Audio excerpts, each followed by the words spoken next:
Орхойрын холбоо, орхойрын тухай хууль, шүүгийн тухай хууль байж л. Үний эрхтэй бол мэтгэлцээ яллагч өмгөөлөгчсөн байр сууриас явж байгаа шүү дээ. Тэгэхээр энд орж байгаа хүмүүсийг хариуцлагажуулахгүй бол би өмгөөлийн практикээр эргэн үнэтэй орж ирж байсан. Итгэмжлэл аваад ороод иржсэн. Гэхдээ тэр хүнээс хариуцнах боломжгүй байдал харж байгаа юм л. Биднээс бол эцэгтэй алдах юмтай гэсэн. Яс зүйтэй, хариуцтай байж нөгөө хүнийхээ өмнө өмгөөлөгчийнхээ хариуцлагаа даатгалаад бенчин тавьж байж, өөрийнхөө хуульчийнхаа гэрчлэгийг бенчин тавьж байж тэр хүний өмнө үйлчлэл үзүүлдэг байхгүй. Итгэмжлэлээр орж байгаа эргэн хүн дээр энэ эрсдэл бол байхгүй учраас заримдаа бас хууль нийцээгүй үйл хийх байгаад байдаг юм аа. Тэгэхээр энэ хүний эрхийг төлөөлөд төрийн нэр өмнөөс явуулж байгаа ажиллагаанд орж байгаа хүмүүсийг эрх зүйн боловсралтай, хуульчийн сонгон шалгуур тэнцсэн, сургалтандаа хамтдаа явцсан энэ хүн байгаасаа гэж шаарж байгааг би бол буруу биш гэж үзэж байна. Мөнгөсөйхэн доктор Бацгаар нарын хэлсэн үгүүдээр авууш тавинууд байна. Өнөөдөр биднээс уулзж байгаа уулзалтыг би хэлжил гэж бодож байна. Эндээс энийг яаж боловсруулах болох вэ? Дотоо аксионуудыг яах вэ? Гэдгээр л хэдүүлээ яриагаа нэгтгэхэд гарвал их зүйтэй юм шиг байна. За дараачих нэг юм байна. Бацгаа өмгөөлөгчийн дөрөв хэлсэн юм байгаа л та. Юу байгаа гэхээр өнөөдөр орхоор хийжсэн маргааш шууд өмгөөлөгч рүү орох. Өнөөдөр цагдаа мөрдөн байс хийсэн шууд өмгөөлөх орох. Шүүгч хийжсэн жоо хязгаар явуулж байна. Шүүгч хязгаарлаад байгаа бол нөгөө хүмүүс гэсэн бас эрсдэлтэй байхгүй. Хов хүнийхээ хувьд гэсэн, ёс зүйнхээ хувьд гэсэн нэг тиймэрхүү л харагдана. Тийм учраас энэ жоохон цааг алдаа байх нь зүйтэй. Дээрээс нь өмгөөллийн практикийг бас хэдийн хоёр янзаар ангидгийг бас бүгд мэдчихлээ байгаа шүү дээ. Шүүгд төлөөлөх их нээгдсэн. Тэр байдлаа давзаад шатны шүүгд орох их нээгдсэн хуульчдгэл ангидуд байгаа шүү дээ. Бүгдээрээ мэдчихэж байгаа. Тэгэхээр хэдүүлээ энэ хуульчийн эрх зүйн байдлын тухай хууль, өмгөөлийн тухай хууль хоёрыг чинь хооронд нэлээд нийцүүлсэн байна. 2 жил мөрдөж байгаа хуулийг өнөөдөр энэ чигээр хугацаанд болсон байна. Энэ чигээр нь орох юм бол мөрдөхгүй гэж бас болохгүй. Эндээ сайжруулах юм байна. Энтэй уялдуулаад жоохон өөрчлөлт оруулах юм байгаа даа хэдүүлээ саналаа сарцуул яасан бэ гэж бодож байна. Онц болсон хуулийг батлуулах талаар бүгдийг бас саналаа өгч оролцож уриалмаар байна. Яагаад гэвэл энэ процесс дээр ч гэсэн бид мэдж байгаа шүүгч, прокурор, өмгөөлөгч гэсэн 3 субъектүүдэд үзээ хараад хэрийг яаж шийдвэ гэдэг талаар мэтгэлцэж оролцдог. Өмгөөлөгч гэдэг маань хин дуртай нэг юм биш. Хууль зүйн бас тодорхой мэдээлэлтэй, саяны хүмүүсийн доктор ярьдаг шиг үүрэг хариуцлагатай хүний өмнө тэр хүний эрхийг хамгаална гэдэг баталгааг өгч оролцож байгаа юм субъект байгаа. Тэр утгаараа энэ өмгөөлөгчийн эрх зүйн байдал бас тодорхой байх ёстой. Эрх зүйн байдал нь тодорхой байна гэдэг маань өнөөдөр шүүгчийн эрх зүйн байдлыг прокурорын байгууллагын тухай хуулиудаар тухайн тусгай албатууд учраас мэдээж тусдаа хуультай байгаа байх л та.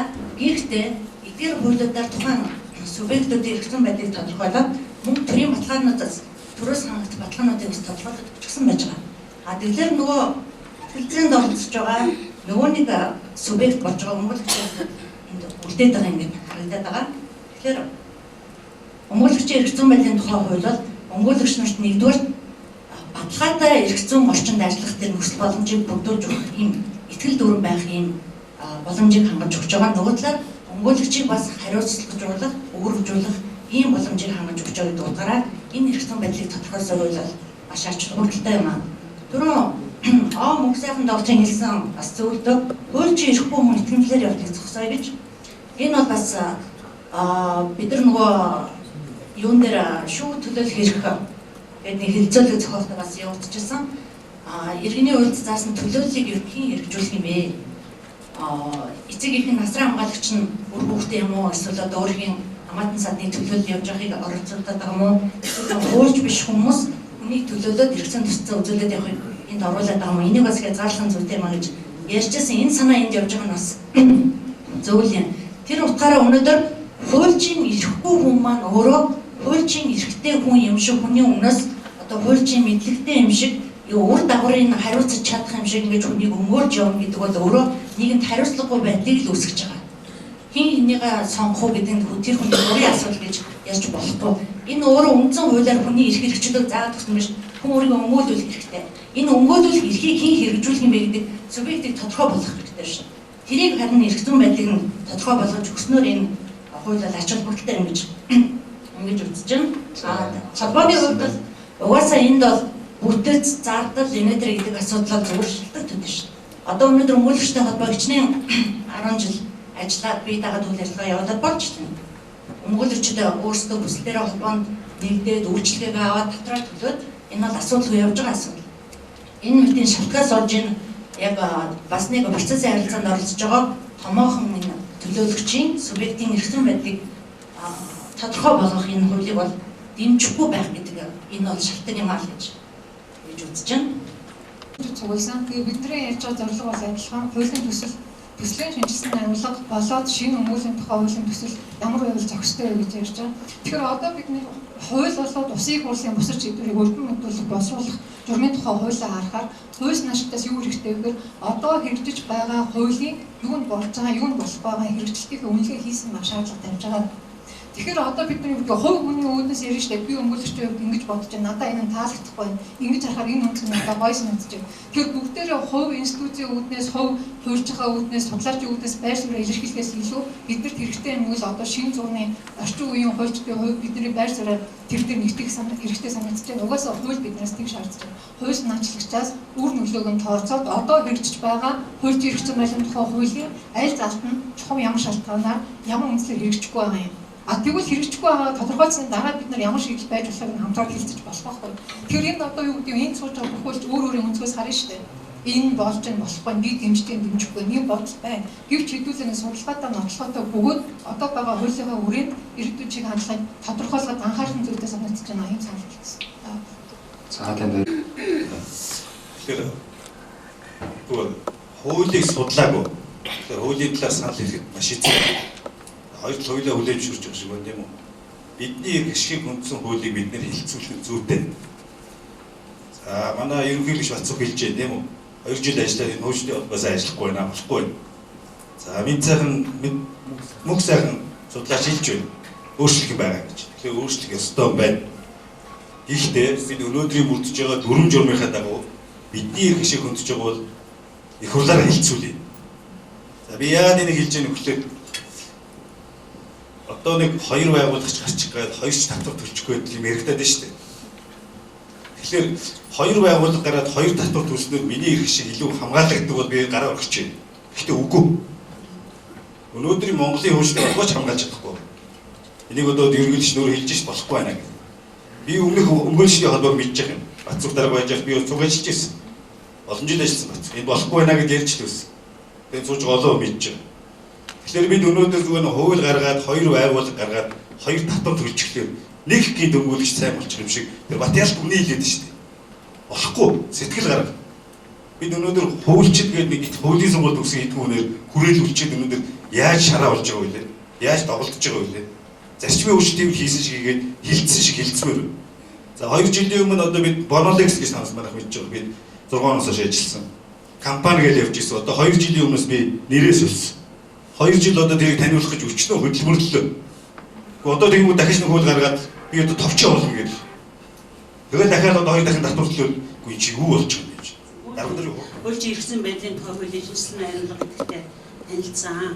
Ер нь бол урд өгүүлсэн хүмүүстэй би санал нэг байна. Хууль батлагдаад удаагүй байна. Мониторинг хийж тэгсний үндсэндээ зохих одоо нэмэлт өөрчлөлт оруулах асуудлууд байна гэдэг нь бас тодорхой байна. За энэ дээр би хэдийн өөрийнхөө саналыг хэлье. Энэ дээр одоо гадаадын хуульчид, гадаадын хуулийн фирмүүд Монголд орж ирж байгаа явдлыг нэлээд дэмжсэн ийм төсөл байна. Одоогийн хууль дээр бол чимээгүй байдаг, тийм хууль зүйн сайдын тушаал байна. Дотоодын зах зээлийг хамгаалах ёстой гэдэг дээр би тайлбар хийхээр байна. За тэр маань юу гэсэн үг гэхээр бүхэл бүтэн бүлэг оруулж ирж байгаа. Тэгэхээр энэ хэмжээнд биш байлгүүдээ арайч. Анх одоо 8 дугаар зүйлээс эхлээд ерөөсөө шууд шалгалтанд ороод явчихж байгаа. Гадаадын иргэн тариалгүй хүмүүс. Магадлан итгэмжлэгдсэн хууль зүйн сургуулийг төгссөн гэж байна.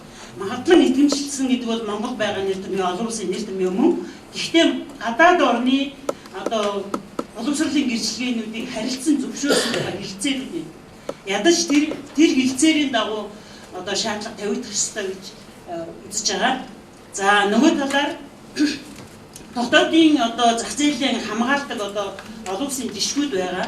Та бүхэн мэдж байгаа Дэлхийн худалдааны байгууллагын үйлчлэгээний хэлэлцээрүүд дотор одоо хууль зүйн үйлчлэгээ чинь бол хамаарч байгаа. Дотоодын хөгжиж байгаа орнууд дотоодын зах зээлийг хамгаалсан тодорхой зарцуулалтыг бий болгодог. Гадаадын хуульчид Монгол улсын нутаг дэвсгэрээр зөвхөн олон улсын нийтийн эрх зүйгээр мөн өөрийнхөө лицензтэй улсын хуулиар зөвлөгөө өгөх эрхтэй байлаа гэж хязгаарладаг. Монголын хуулиар жишээлбэл эрх олгоё гэх юм бол ямар шаардлага вэ? Жишээлбэл монгол хэлний өндөр түвшний боловсролтой байх ёстой. Шинэ IELTS-ийн 788 оноо гэдэг шиг ийм шаардлага тавигдсан байна. Хоёрдугаарт нь болохоор шалгалтаа монгол хэлээр монгол хуульчдын нэгэ Монголын хуулиар тэгжээж одоо Монгол үйл ажиллагаа явуулах эрх авдаг. Энэ шаардлагуудыг бол Монгол одоо тавих ёстой. Бид нар бол тийм өндөр хүчтэй улс биш ээ гэдгийг би хэлмээр байна. За гадаадын хуулийн этгээд нь салбар төлөөлөгчийн газар эсвэл гадаадын хөрөнгө оруулалттай 100% хөрөнгө оруулалт ч юм уу тийм одоо хуулийн хэрэв байгууллага гэж боддог. Тэгвэл бас шаардлага тавигддаг. Захирал нь дор хаяж монгол хэлний өндөр мэдлэгтэй хүн гадаадын хүн байж болно. Тэр шалгалтанд өгөөд тэнцсэн тийм үү? IELTS-ийн оноо авсан гэдэг шиг. Хоёрдугаарт нь эсвэл захирал нь монгол хүн байх ёстой. Яг бол Монголын төрийн байгууллагын үйл ажиллагаа монгол хэл дээр явагдана. Хоёр дахь одоо ямар шаардлага тэр хуулийн этгээдэд тавьдаг вэхээр ажилтнууд болон одоо тэнд байгаа лицензтэй хуульчдын тодорхой хувь нь монгол хүн байх. Жишээ нь 3.1-ээс дээш нь монгол хүн байх. Гэх мэт ийм хязгаарлалтууд тавьдаг. Ийм маягаар одоо дотоодын зах зээлийг ашиглах бол Монголын хуулийн салбар дээр байгаа үйлчилгээний хамаг үнэтэй цайтай үйлчилгээнүүдийг бол хэдхэн гадаадын компаниуд авч байгаа. Би бас өөрийнхөө практикс мэднэ. Гадаадын одоо Монголд үйл ажиллагаа явуулж байгаа компани DD хийгээд өссөн репортуудыг үзчихсэн. Тэнд үнэхээр одоо Монголын хуулийг мэдэхгүй нь харагдаг. Үг хэллэгийн хувьд тогтсон үг хэллэгийн хувьд ч гэсэн учир дутагдaltaй байдаг. Тийм учраас Монгол хуульчид Монголынхаа хуулиар зөвлөгөө өгнө. Энэ зарчим барьсан ийм өөрчлөлттэй хуулийн төсөлд бол тусгаасай гэж би хүсэж байна. Хуульчийн явуулах үйл ажиллагааны хүрээг үнэхээр хунсан биднэрт уншингууд бараг уйлмаар санагдсан. Тэгээд нэг дөрвөн юм биччихээ тэрийгээ бусдыг нь бол хориглоно гэсэн заалттай байж. Яагаад бид нэр гэрээ байгуулах те том төсөл хэрэгжих үеэс нэглээд хуулийн зөвлөгөөг нь алхам тутамдаа өгөөд одоо хуулийг мөрдүүлэхдээ хууль хэрэгцүүлсэн зүтгэжээд түүнээс үүссэн маргааныг нь одоо шийдвэрлэхэд орж болохгүй байх үлээ. Гадаадын хуульчдад тэр ихийг олгочод энэ төслөөр Монгол хуульчдад олгоогүй ийм одоо хэтэрхий одоо харалхан бодлогогүй юм зүйл байна. Хуулийн төслийг хэрэгцүүлэхдээ үзэл баримтлалыг бид нэр хамт танилцуулах ёстой. Дангаараа бол ойлгомжгүй байсан. Бусад хуульд оруулж байгаа өөрчлөлтүүд нь ойлгомжгүй байсан. За нөгөө нэг асуудал уучлаарай. Үнэхээр нь биднэрт тулгамддаг асуудал. Хуулийн орчуулгын асуудлыг одоо яах юм бэ? Энэ асуудал болж байна. Нэгэн дээр үед хууль зүйн яам хэдэн хүнд лиценз өгсөн. Тэр хүмүүс тамах байна. Одоо тэд нар бол монопол. Дараа нь одоо нөгөө хүмүүс нь олдохгүй. Дараа дээр лиценз өгдөг тогтолцоо байхгүй болсон. Энэ хуулийн орчуулгыг үнэхээр хуулийн мэдлэгтэй, салбарын мэдлэгтэй хүн хийх ёстой. Энд дээр шаардлага тавиад нэг тийш нь зохицуулахгүй бол энэ бол асуудал болсон. Иймэрхүү асуудлуудаа яриад бид нэр шийдэх хэрэгтэй байна. Би бол цааш нь хоёр хуулийн шинжилсэн найруулга гэдэг нэрээр батлах биш ээ. Одоо байгаа хууль дээр мониторинг хийгээд юу болохгүй байна. Одоо яриад тодорхой санал байна. Энэ тодорхой саналуудаа нэмэлт өөрчлөлт оруулах ёстой. Тэрнээс бол энэ одоо өөрчилж байгаа шинжилгээ найруулагч ерөөсөө асуудлыг шийдэхгүй бөгөөд Монголын хуульчдын эрхийг зөрчиж байна. Хэцүүлэгтэй юм бол хуульчийнхаа байрсаас орж байгаа шүү. Жишээл бол хамаагүй. Хоёр хуулийн төсөлтөөр хоёр нь ажилласан байна. За энэ дээр бол эхлээд хуульчдаас одоо ялангуяа судалгаачдаас нэг зүйл асууч та бүхэнд хариулъя. Хуульчийн гэсэн байдлын тухай хуулийн 3.1-3 үндсэн хуулийн цэцгийн 2015 оны 2 сарын 11-ний 02 тогтоолоор хүчин болгоцсон шүү. За цэцгийн шийдвэрүүд авах уу? Эсвэл бид өөрсдөө ингэж яриад тахсан. Миний бодлоор бол үндсэн хуулийг нь зөрчсөн гэж тогтооцсон бол энийг үндсэн хуулийн зөрчсөн хуулийн арилгах ёстой гэж ойлгож байна. За шинжилсэн найруулсан одоо энэ хуучин хэвцэн байдлын тухай хуульд бол энэ хуучин үйл ажиллагааг нэлээд өргөн хүрээгээр оруулж ирсэн. Өөрөөр хэлбэл үндсэн хуулийн цэцгийн шийд тогтоолыг бид биелүүлэх зорилгоор. Одоо хэлэн болоод байгаа олон удаа янз бүрийн нарийн бичгүүд энэ тэнд мэрэгчлэнгүүд байна шүү дээ. Одоо энэ Батялгалтын ч гэсэн хэлээд дуусна ортой байхгүй юу? ийм өргөн үрээгээр оруулж ирсэн бид нар. За хоёрдугаар энэ өнөөдөр дагж мэдж байгаа энэ хууль дээр авах юм их би нэг төлөв зөвшөөрнө. Гээх юм түүнээс их бий. Яагаад гэх юм бэ чинь орчуулгын хууль биччихсэн. Орчуулгын хуулийг бид одоо дагж мэдэх хэцүү байна. Уулын анханаас өдрөлийн боломжтой юм шиг санагдаад байна байхгүй юу? Боломжтой байна, өмгөөлөг үйлдвэрлэлд ямар ч асуудалгүй байна гэл. За би энэ хоёр жишээ мэрэгтэй харилцагтай. За прокурор мэрэгтэй харилцаг халдлаа. Хэн очиж шалгах юм? За прокурор дүүрсэн ярьж байгаа. За хэрэг хянах явцдаа прокурор одоо алдаах хэрэгтэй юм уу? За энийг очиж шалгая. Тэм хэмжээ байхгүй. Эрүүл байцааны шийдэх бол зөвхөн прокурор өөрөөр тэр хянж байгаа материалаас үзэж харах хэрэгтэй. Яаж шалгах гэдэг вэ? За нөгөөдөө бусад хуулийн зөвлөгөөд байна. Хуулийн зөвлөгийн зохицуулалтуудын тав байна. Эднийг ёс зүйн хувьд хариуцлага таанууд хэлэх. Шүүх прокурор өнгөс гэж болон гурвуулаа хийчихсэн шүү дээ. За дөрөвдүгээрт нь ер нь ашиг сонирхлын зөрчилдөөн энэ үл ажлын хувьд би ярьж байгаа. Ашиг сонирхлын зөрчилдөөнтэй усуудыг нэг доор суулгаад за та ингэж ажил хийдэж болдго юм уу? Одоо би нэг өнөөдөр одоо ингэ хуучдын одоо нэг хурд нэг нэр дэвсэлсүүдийн суулгаа ингэ харж яхад нэг сонин тоо гарч илээ. Нэг хурд хоёрын самбар их хурлын төлөвч болж байгаа. Нэг нь өөрөө өсөн, нөгөөх нь найз нөхсөн. Бусад хуучид яагаад юм итгэхгүй вэ? Үнэхээр одоо биднэрт нэг зүгт явж байгаа энэ шинжлэх хий гэж шít. Тэгэхээр энэний эсрэг юу гарч ирэх гэж байна вэ гэхээр за ямар ч гэсэн энэ дээр таалагдахгүй байгаа юм байна. Таалагдахгүй байгаа юм юу байгаа юм бэ гэдэг бодож байна. За дөрөвдүгээрт нь яагаад өмгөөлийн тухай бол яригдана. Өмгөөлийн байгууллага гэдэг бол үнэт зүйлтэй байгууллага. 81 жилийн түүхтэй 94 оноос хойш болох 21 жилийн түүхтэй үнэт зүйл бий болгоцсон байгууллага байхгүй. За яг ингээ байгууллага байхгүй харчлаа бид болж байна. За юу нь болж байна вэ? Хуучин эрчим байдлын тухай хуучин гэршийн хамгаалах хороо би тэнд байгаа. За зөндөө олон хуучин гэршийн хамгаалахад өөрөг зөвлөө. Нийтлэг хуучдын гэршгийг тэнд ярих болохоос дорж дундын асуудлыг тэнд ярьж болохгүй ч гэдэг. Өнөөдөр хичнээн өмгөөлөгчид эрүүгээр үүсгчээ энэ тэнд одоо үйл явдал явж байна. Энэ зохицуулт чинь өөрөө болохгүй байгаа байхгүй. За 3 дугаарт нь 5 дугаарт нь энэ өмгөөлийн тухай хууль баталснаар хэн дамд учрах гэдэг вэ? Татвар гэж яасан хэрэг? Жил 500 мянга төгрөг шүү дээ. Сарын 20 мянга төгрөг. Хоёр байгууллагууд ингээд нийлээд тэгвэл 500 мянга төгрөгийг төлж чадахгүй тийм өмгөөлөгч байна уу? Байхгүй тэр одоо тийм орлого олж чадахгүй тэр нь дарамт учраад байдаг бол болох хэрэгтэй байхгүй юу? Харин би ямар хэмжээний татвар төлж гэнэ үү? Та нар ямар хэмжээний үйлчлэг үзүүлэх ёстой гэдэг үйлчлэгийг нэгж өгөх ёстой байхгүй юу? Та нар миний иршиг яаж ашиг одоо жишээлбэл юм шүү дээ. Яаж иршиг юм хамгаалах гэж байгаа юм? Ямар мэдээлэлүүд надад өгөх гэж байгаа юм? Энэ мэдээллийн 100 дамжиж шүү дээ.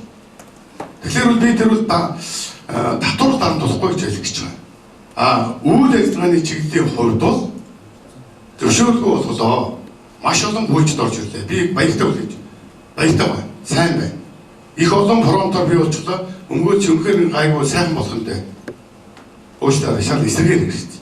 За энэ яг амьдрал дээр ажиллаж байгаа энэ хууль одоо ялангуяа хүмүүсээр хэлэх л байна. Ямар улсууд энэ чинь ороод ирсэн юм бэ? Урд нь бид чинь шалгалтаа аваа дахиад гэрдийн сургалт хийгээд гэрийг ингэж хийх ёстой шүү, хуульчтайгаа ингэж ярих ёстой шүү гэд бүх юмыг детальчлаад өдөр хичээл сургалт хийгээд заачдаг байсан байхгүй юу? Өнөөдөр нэг олон хуульчид цаахан юм ярьж байна. Ерөөсөө өмгөөлийн үйл ажиллагаа бол өөрөө мэрэгжлийн үйл ажиллагаа шүү. Энийг бол танил талын найз нөхдийн ийм ажиллагаа болчихж байна гэдэг ойлгож байгаа учраас энэ дээр ямар нэгэн цензур байх ёстой байна гэдэг дээр би санал нэгтэй байна. Харин шүүгч прокурор бас л ялгаа байхгүй шүү. Хуучин гэрчлэлийн явцын дараа дахиад цензурдчихдаг байна шүү. Яагаад тэр өмгөөлч шиндээс үлдчихэд ямар цензургүйгээр яваад байна. Энэ эцсийн үр дүн бол үйлчлүүлэгчдэр үйлчлэгээ авч байгаа хүмүүстэр л тэрний чанарын үр дүн зөрөөл гарах юм аа гэж би хэлэх гэж байна. Ингээд яг энэ хуулийн төслүүд дээр бол зэрэгэд харгамууд байгаа. Тэрийг л үгүйсэхгүй. Энэ зарим үйлчлэгч гэсэн үнтэй юм хэлж байна. Яг өнөөдрийн байдлаар гадаадын хуучин хуулийн яамны сайтын тушаалаад явж байгаа шүү. Яг уулын бидний зах зээлийг хамгаалах гэж байна гэсэн мэт бүр яагаад тавьчихж байгаа юм? Дотоодын хуучин болохоор өндөр шалгууртай, гадаадынх нь болохоор яамны сайтын тушаалын заавартай гэдэг Монгол хуучин суугаад яагаад ийм ялгаа таандж байгаа юм? Ийм болохоор энэ бүх юмыг бол харж үзэх юм бол байгаа ба. Би хоёрын ямар нэг амбиц гарахгүй. Мөнгө сайхан шиг өмгөөлийн хуулийн төслийг бити дэмжиж гэж хэлэхгүй. Бүгдээрээ санаа оноогоо хуралдуулаарай гэж. энэ өмгөөллийн хуулийн төсөл, өмгөөллийн хуулийн этгээдийг зөвхөн нөхрөлийн хязгаарлагдмал хариуцлагатай нөхрөлийн хэлбэрээр явуулна гэж байна.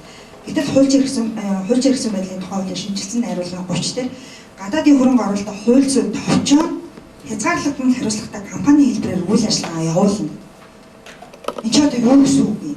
Бид нар бүхэл бүтэн 2 жилийн турш хуучин компани хэлбэртэй байж байгаа түрүү цаг төнгөлөгч хийсэн тийм 2 жил нөхрөлийн хэлбэрээр үйл ажиллагаагаа явуулах, гар хөлөө олох, хоорондоо гэрээ контракт байгуулад ингээд энэ нөхөрлөл гэдэг чинь өөрөө ямар байгууллага байх хэрэгтэй юм бэ гэдэг ингээд явж итэл зүгээр гадаадын хуульчдыг бүдэн сайхан компани болгоо ингээд тавиад өчөж байгаа юм. Эцээцд яагаад нөхөрлөл болсон гэхэлэр хэрвээ хин нэгэн иргэн хохирох юм бол өмгөөлөгч та өөрийнхөө хөрөнгөөр компани хөрөнгөөр биш бүр өөрийнхөө хувийн хөрөнгөөр бас хариуцлага хүлээн шүү гэж лицензээр нь өөрийнх нь нийт хөрөнгөөр нь хариуцлагаж байгаа энэ заалтыг гадаадын нэг зүгээр нэг хуульчд орж ирээд зөвхөн нэг компанийнхаа сая төгрөгөөр юм уу 100 мянган төгрөгөөр юм одоо бүр хязгаар юу болцсон шүү дээ доод хэмжээ байхгүй болцсон. Тэрнгээр хариуцлага хүлээгээл эдгээр гараа ивчих юм гинэ. Энэ бол үнэхээр харамсалтай.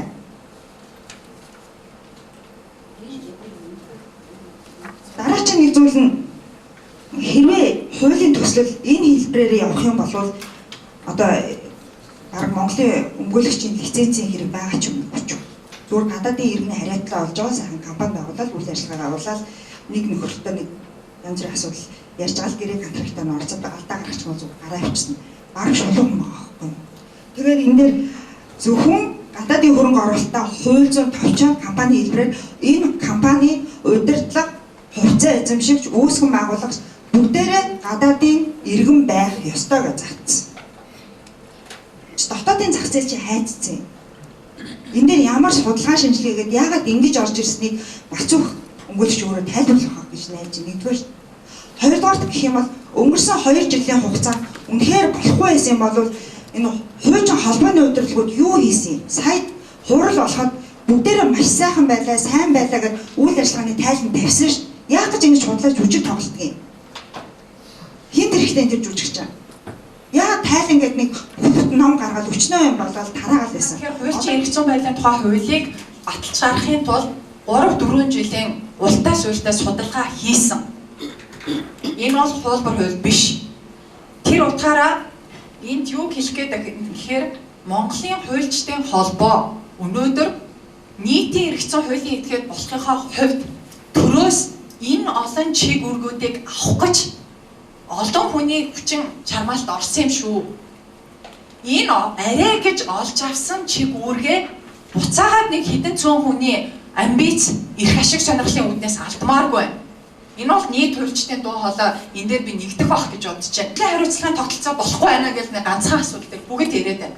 Болохгүй байгаа бол тэрийг хуулийн нэмэлт өөрчлөлтийн өрөөнд засах боломж нь бидэнд байгаа.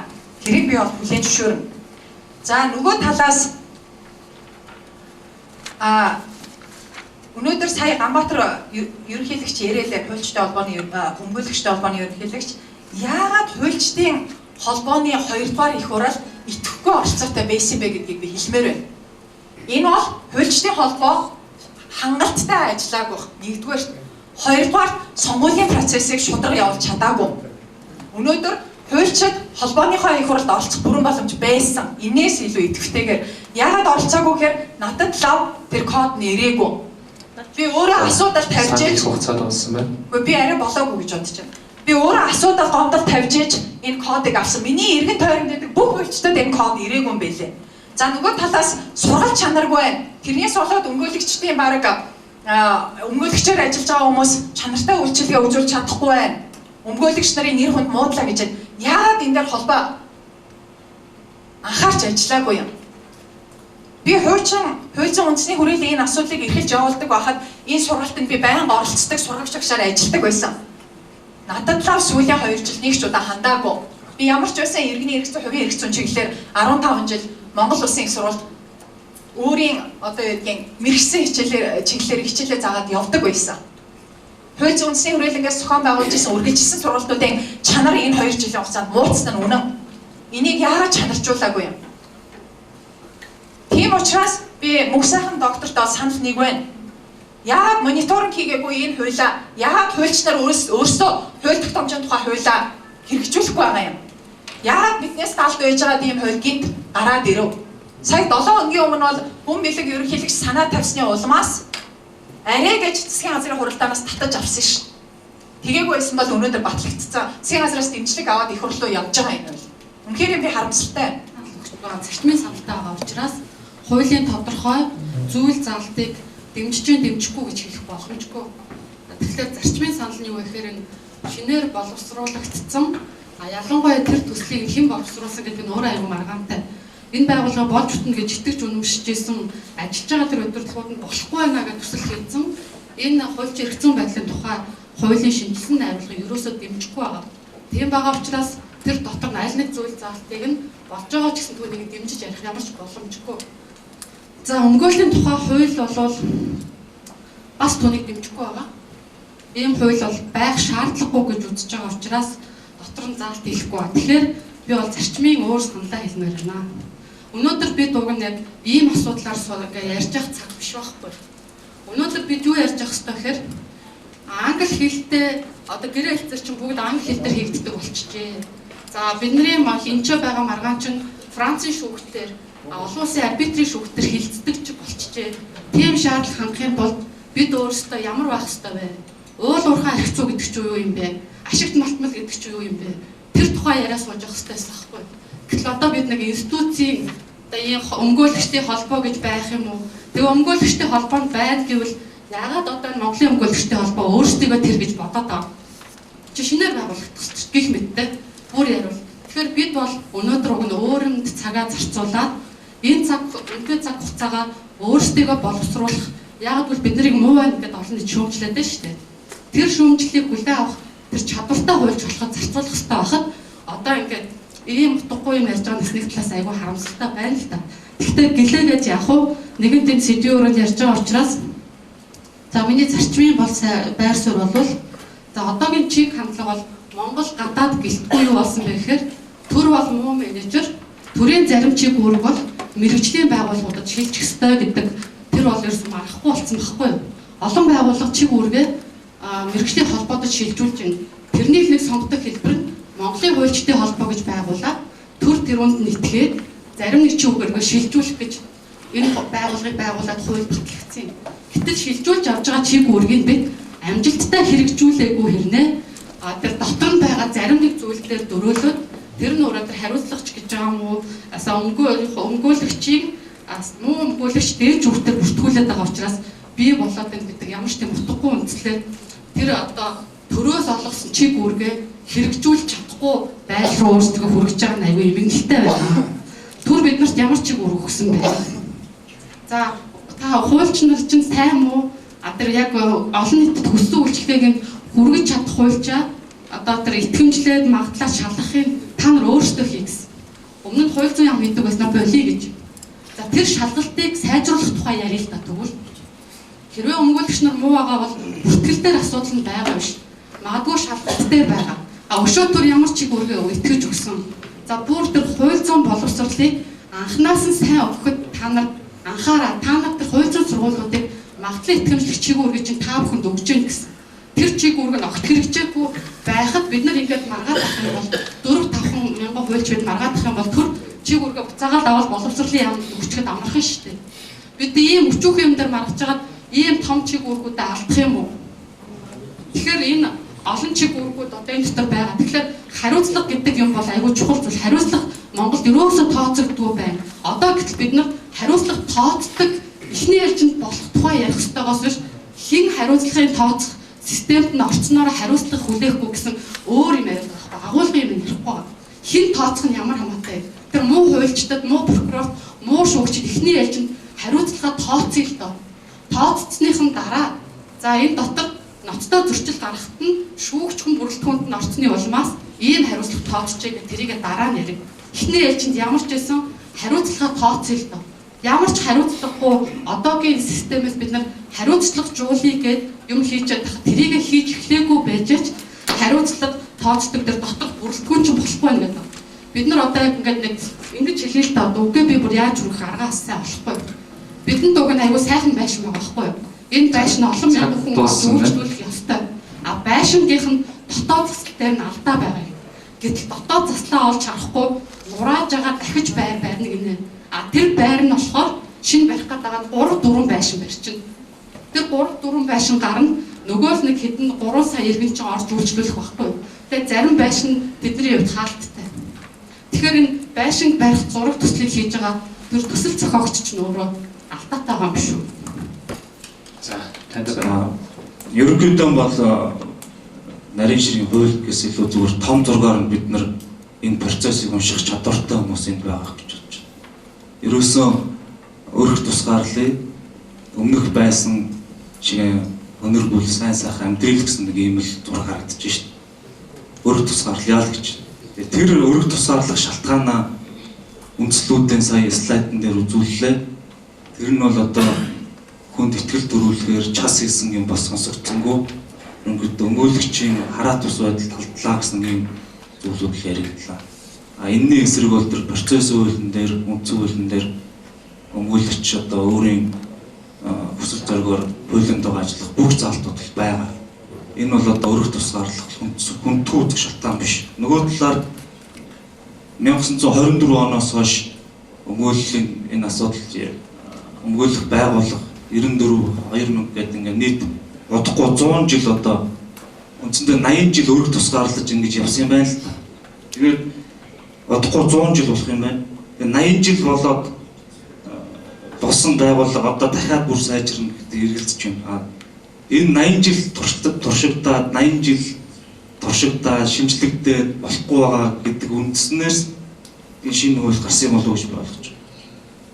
За энэ шинэ одоогоо хуульчийн хуулийг бол би дэмжиж байгаа. Жишээ нь та сургууль төгсөөгүй хүнээр өөрийнхөө шүдийг авахгүй болох эмнэлгийн сургууль төгсөөгүй хүнээр.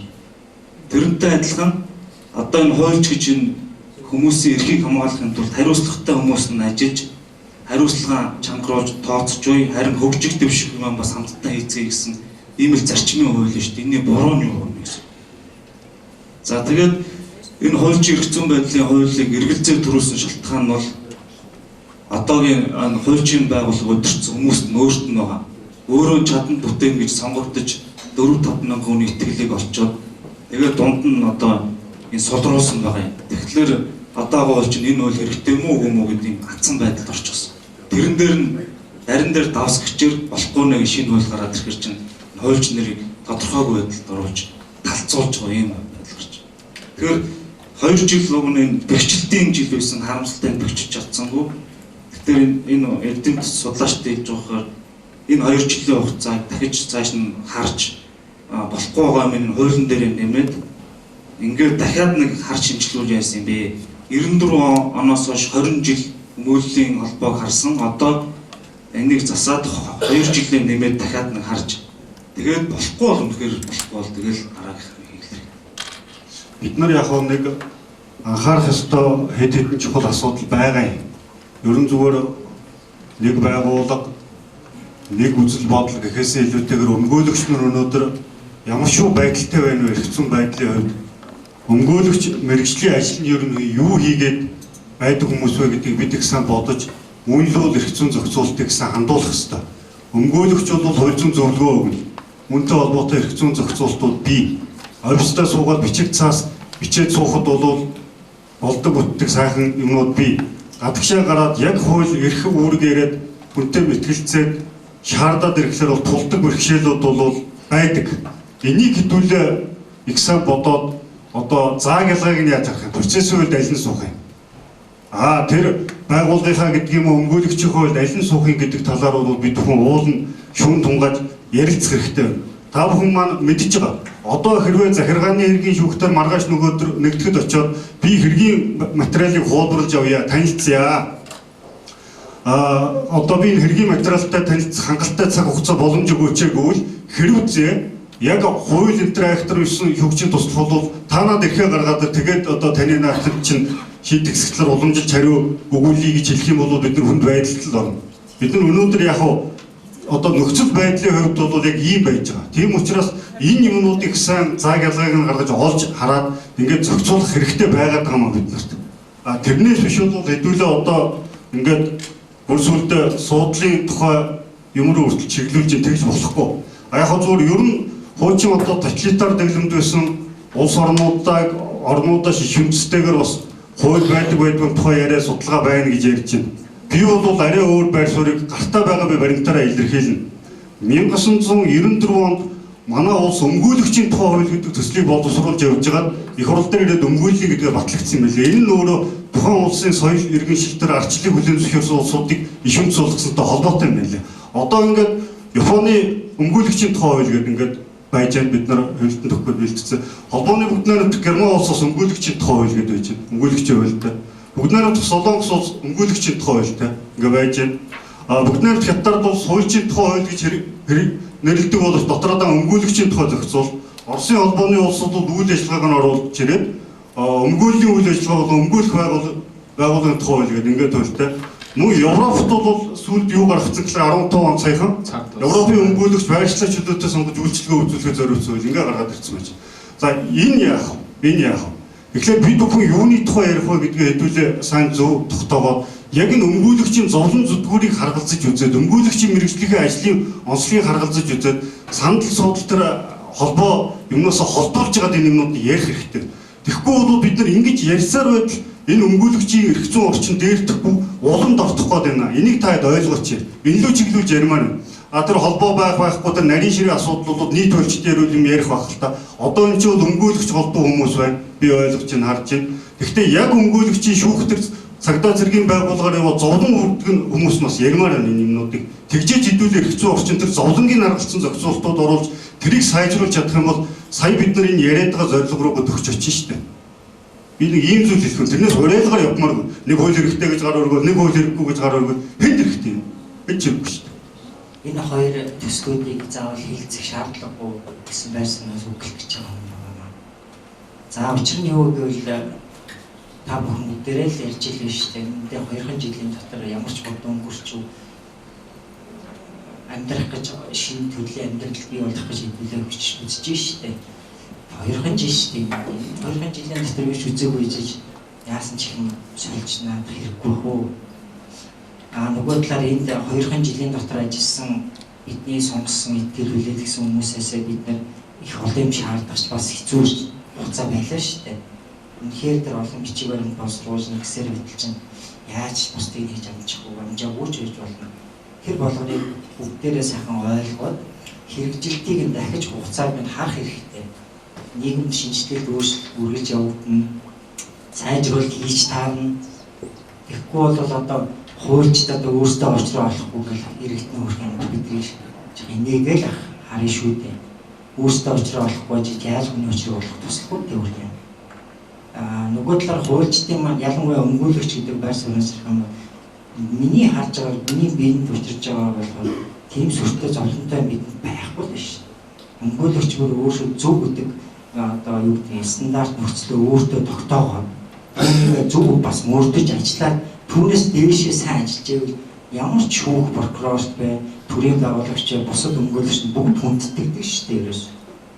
Өөрөөс нь болдог зүйлийг нийтлэг маягаар хүнд байл гэж битгий бод. Тэр өөрөөсөө зөв ажиллаж чадахгүй л явдал байхгүй. Тийм болохоор хүн болгон хичээх хэрэгтэй, алдаа гарвал тэрийг сайхан засаж сайжруулах хэрэгтэй. Үнэхээр болохгүй тэр дүрм зарлагын дагуу шийтгэл ёстой. Тэрийг ил тод байх ёстой. Ийм л бодолтой. Өөрөөр хэлбэл заавал энэ хоёр төслийг хилцээд шаардлагагүй. Одоо харах хэрэгтэй, үзэх хэрэгтэй. Саяны шиг тэр монитор гэдэг юм тэр юмудаа хийхэд хэрэгтэй л гэж бодож байна. Баярлалаа бодож байна. Энэ хөрөлцөөрч өөрсдийн үзэл бодлыг оролдуулж үнтэй хэрэгтэй санал тавьсан ууч нөхдүүдтэй баярлалаа илэрхийлж байна. Энэ бас их сонин сэтгэл төрж ийм уучдын эрх зүйн байдлын тухай хууль 13 онд батлагдаж өмгөөлийн тухай хуулийг хүчингүй болгож өмгөөлийн тухай хуулийг уучдын эрх зүйн байдлын тухай хуулийн нэг бүлэг болон хавчуулж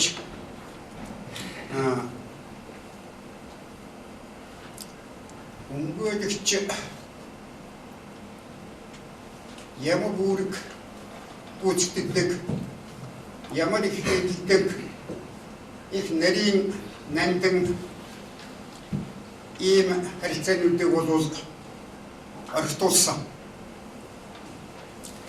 Энэ харилцааг орхитуулснаас сүүлийн 2 жил өмгөөлөх байгууллага, өмгөөлчдийн нэр хүнд энэ чанарын дор, энэ сул дорой зохицуултын дор муутсан. Шулуухан хэлэхэд бол өнөөдөр дээр ажлыг маш төвөгтэй болсон. Юм бол одоо зохион байгуулалтаа буруу санаанууд ажлыг саад хийсэн юм муухай үзэгдлүүд зохион байгуулалтаа явуургүй 1-2 сандын цаагаарт нуугдсан ийм үзэгдлүүд маш их байгаа. Ийм учраас бид яах хэрэгтэй гэвэл их уртаа хандах хэрэгтэй. Ховын сонирхлоор нийгмийн эрх шиг хандна гэвэл сүрхий эндүүрэл бүгэд тойрогдол юм шүү.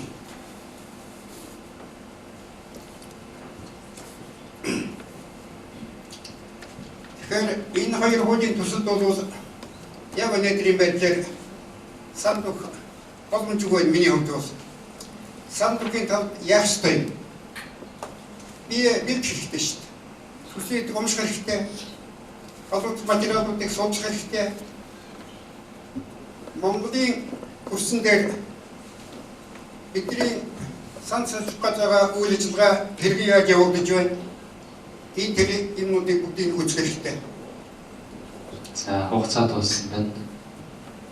Талцсан гэдэг бол муу сайн талтаад баг. Эцээц бид нэг чимба хууд үйлдвэрлэхэд суурийн зөв тавьчих хэрэгтэй. Энэ хэлцүүлэгт оролцоод тэгээ биенийхээ гаргаж байгаа санал энэ байр суурин дээр их төвчээртэй сонсож байгаа хүмүүстээ би их баярлж байна. Тэгээ бүгд өөрсдийнхөө байр суурийг илэрхийлээд ингэж явах нь бол нээлттэй. Ийм бас одоо үр дүнтэй хэлийгснэг элдод шударгалын хэлж байгаа ийм сайнхан хэлцүүлэг болж байгаа нь их чухал ач холбогдолтой.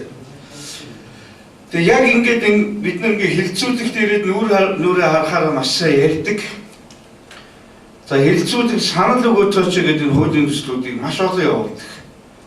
Хороод орон дамжуулаад хороо орон гишүүдэд нь явуулдаг. Энэ одоо хувь зүйн яамнаас засгийн газраар оруулах гээд байгаа энэ хууль чинь аль 6 сараас хойш орхоод орч чадахгүй байл явдаг шүү дээ. Ганцхан сая буццсандаа ч биш.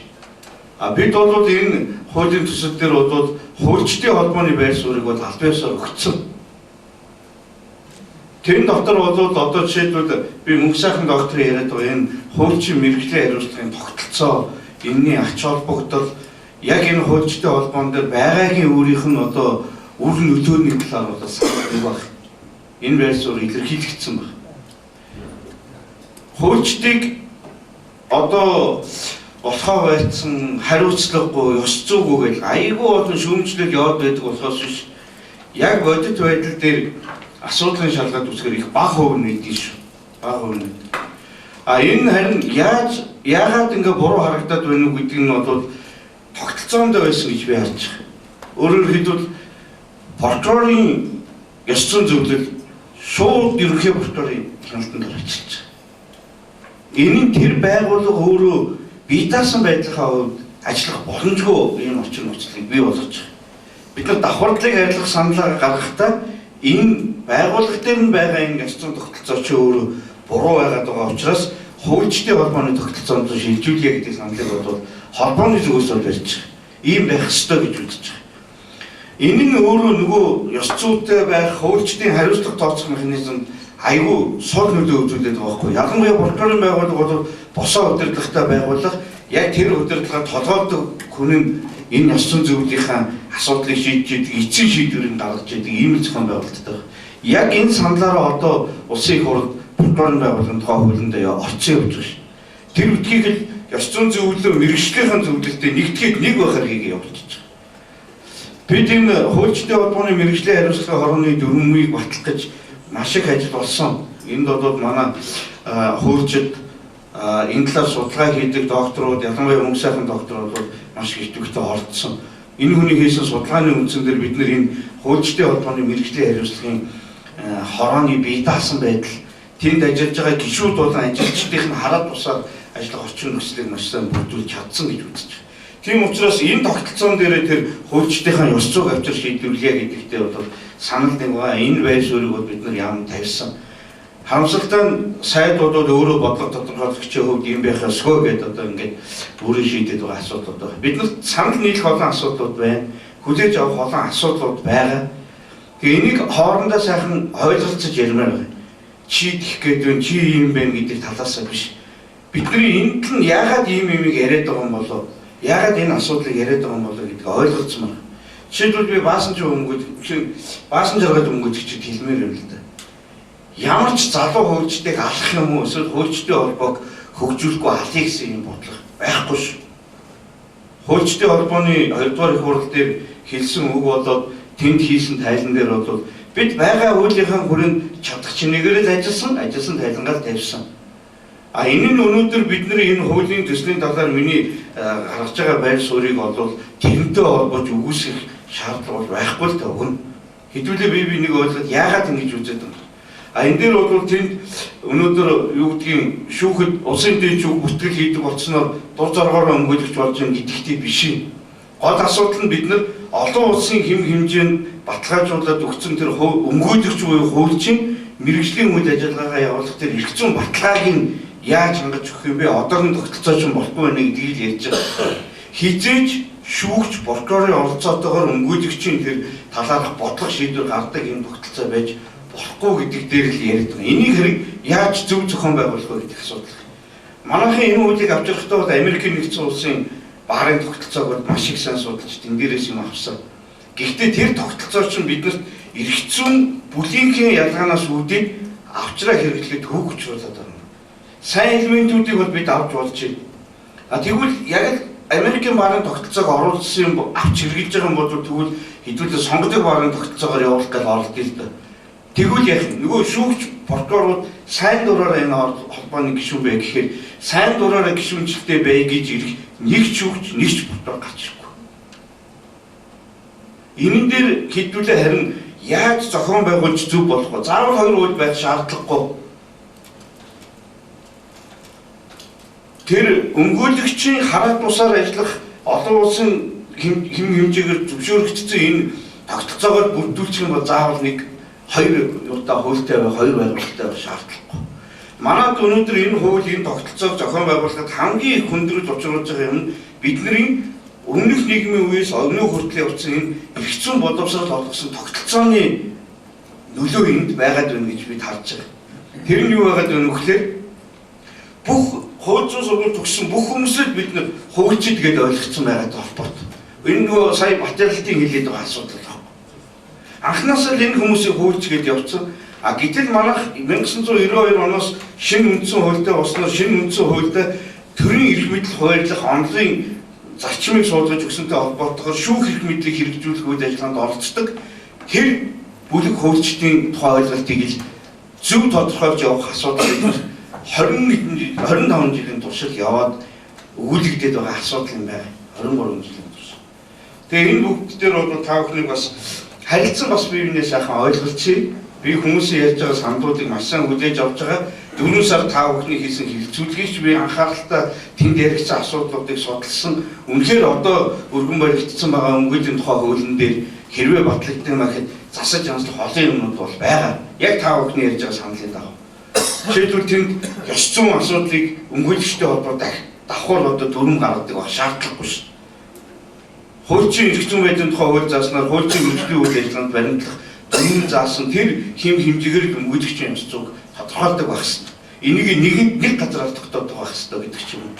Гişмэтийн зүгээр санал нийлэх зүйлсөө би ингэж яриагаа дуусгая. Уг нь ярил олон юм байна.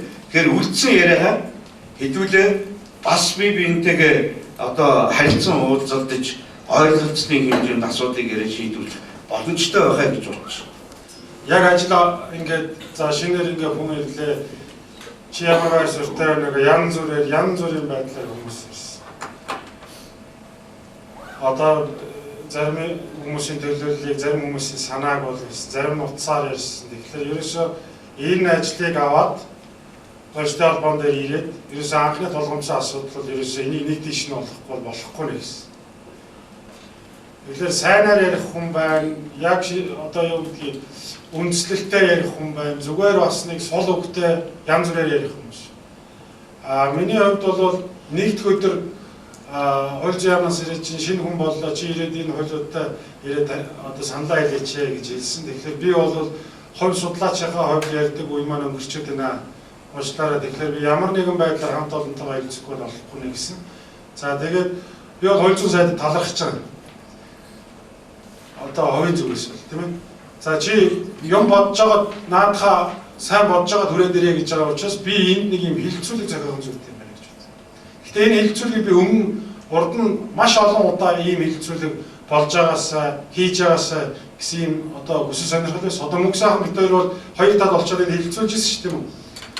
Тэгэхээр дараа нь одоо янз бүрийн хэлбэрээр байя гэдэг одоо чигүүргийн хороодоос хүртэл санал гаргаад ингэсэн. Тэгэхээр ийм хилцүүлгийг бол цааш нь хийжээ.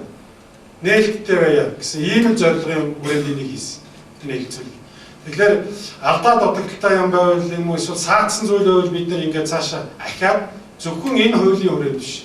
7 хоногтой нэг юм уу 2-7 хоногтой нэг одоо бодлогын асуудал байж болно. Эсвэл хууль хэрэгжилтийн асуудал байж болно.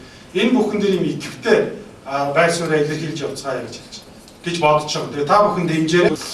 Цаашдаа бол энэ юу хилцүүлгийг яаж зохион байгуулах вэ гэдэг дээр та бүхэн бас саналаа хэлээрэй. Хуульчийн болон энэ хуульчийн хэцүү байдлын тухай хууль болон өмгөөлийн тухай хуультай холбогдсон санаануудаа нээлттэй хэлээрэй. Би энд юм банк сууж байна. Тэгээ энэ төр от гэдэг энэ манай залуу энэ Бацүгэрийг хэлэгчийн үед туслахаасаа одоо бас надад хамт ажиллаж байгаа. Энэ залууд бичгээр болон одоо магадгүй одоо гар утас хөгжсөн юм чинь дээр яриад бичлэгээ ингээ явуулах боломж байгаа шүү гэж хэлэх гэсэн юм аа.